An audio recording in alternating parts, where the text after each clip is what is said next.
Selamünaleyküm saygılı vatandaşlar, dindaşlar. Sizinle beraberlikte Kırım Muftisi Aydar İsa oğlu Rustemov. Rabbi şrah li sadri ve yessir li emri ve hlul uqdeten min lisani yefkahu kavli. Saygılı müminler, Müslümanlar, geçken seferlerde, geçken nefeslerde kaydettik ki Ramazan ayı cömertlik ayıdır. Kaydettik ki nasıl Peygamberimiz Muhammed sallallahu aleyhi ve sellem en cömert, bu toprakta olan en cömert insan Ramazan ayında bizzat Cibril aleyhisselam onun yanına geldiğinde daha cömertli olan idi. Ve kaydettik ki aslında bu cömertliğe insan özü muhtaçtır. İşte saygılı vatandaşlar, dindaşlar, dinimizde Ramazan, oraza rukundan evvel tam bir rukun vardır ve bu zekattır. Ve aslında bu üçüncü dinimizin esasıdır, ruknudur. Yani birinci kelime-i şehadet getirmek, üçüncü namazı kılmak, ikinci namazı kılmak, üçüncü ise zekat eda etmek, çıkartmak. Yani farz olan sadakalarını çıkartmak. Ve bu bakınız orazadan evvel aslında gelir. Ve bu mühim bir meseledir. Ve bilemiz ki Müslüman memleketlerde, Müslüman topluluklarda böyle adet, urf oldu ki bütün Müslümanlar bu zekat paralarını çünkü o hicri takvimine bağlı Ramazan ayına çıkartalar. Onun için ben bu meseleni bizzat işte bu nefeslerde, Ramazan nefeslerinde koterim. Ve hatta bile Ramazan ayının bereketini kazanmak ve hatta bile Kadir gecesinin bereketini kazanmak onu 26. Ramazan'da akşam vaktlarında yani 27. gece geldiğinde bilemiz ki tercih edilir bazı rivayetlerde Kadir gecesi 27. gecesinin olganını zekat mallarını çıkartalar. Zekat nedir? Zekat farzdır. Zekat rukundur.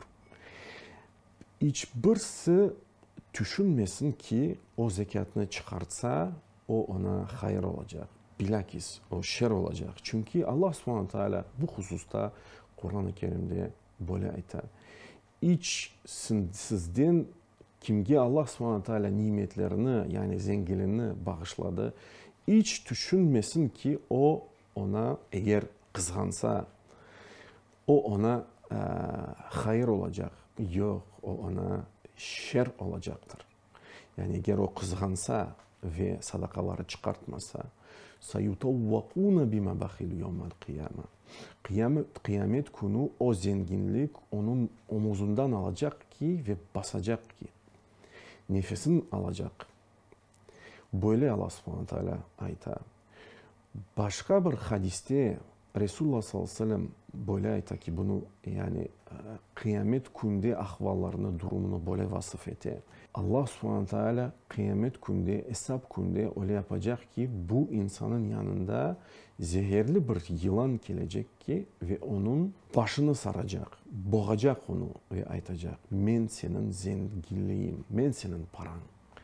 Çünkü o kızgandı, o sadakalarını çıkartmadı. Allah subhanahu teala hepimizni bu taliden, bu nasipten korusun. Ve biliniz ki eğer biz bir Kırım Tatar halkı, bir Müslüman toplum olarak zekatlarını çıkartmasak aslında Allah'ın subhanahu teala muhakkak yani azap kıyamet günü gelecek ama bu dünyada bile bu azaplar gelebilir. Bunu Peygamberimiz Muhammed sallallahu aleyhi ve sellem hadiste böyle vasıf etti ve ayta ki eğer insanlar zekatlarını çıkartmasalar anamına onlar yağmursuz kalacaklar. Çünkü sema kapatılacak, yağmur hiç yağmayacak ve eğer hayvanlar olmasa belki de hiç yağmazdır yağmur. Böyle hadiste buyurular. Ve başka hadiste böyle ifadeler var. Eğer bir Müslümanlar, bir toplum zekat paralarını çıkartmasalar Allah subhanahu teala onlarını sınavdan geçirecek. Bu sınavlar açlık ve işte gene de susuzluk, yağmursuzluk. Allah subhanahu teala hepimizni bundan korusun. Ve onun için zekat meselesi mühimdir aytkan gibi. Şimdi ise bilemiz ki zekatın incelikleri pek çoktur. Zekat çeşit türlü mallardan çeşit türlü olarak çıkartılır. Mallar bölünür. Birinci çeşit bu altın ve kumuş, bu ayrı mesele. İkinci çeşit bu hayvanlar ve anda da ayrılıklar var. İkinci çeşit. Üçüncü çeşit sebzeler, meyveler ve erzaklar. Pırnıç olsun, kara buğday olsun ve lahiri. Ben bu bütün inceliklerini şimdi kotermeyeyim. Tek işte bir inceliklerini kotereyim. Bu altınla ve kumuşla ilgili. Demek ki kimnin parası var, ticareti var. Ticaret buna da bağlı. Gene de altınlarga, kumuşlarga bağlı. Onun ticareti var ve bu ticaretke, bu mallarga bir hicri sene geçti. Onun için Ramazan ayına bağlanamız ve Müslüman memlekette öyle yaparlar. Daha kolay ola. Ve nisap geçti bu mallarga. Nisap bu belli bir olğan miqdar parası. Bu senelik ulema şuramız bu miktarını kumuşke bağlanıp hadislerge göre bu 200 dirhem bunu miktar para olarak 8021 grivne olarak tayin etti.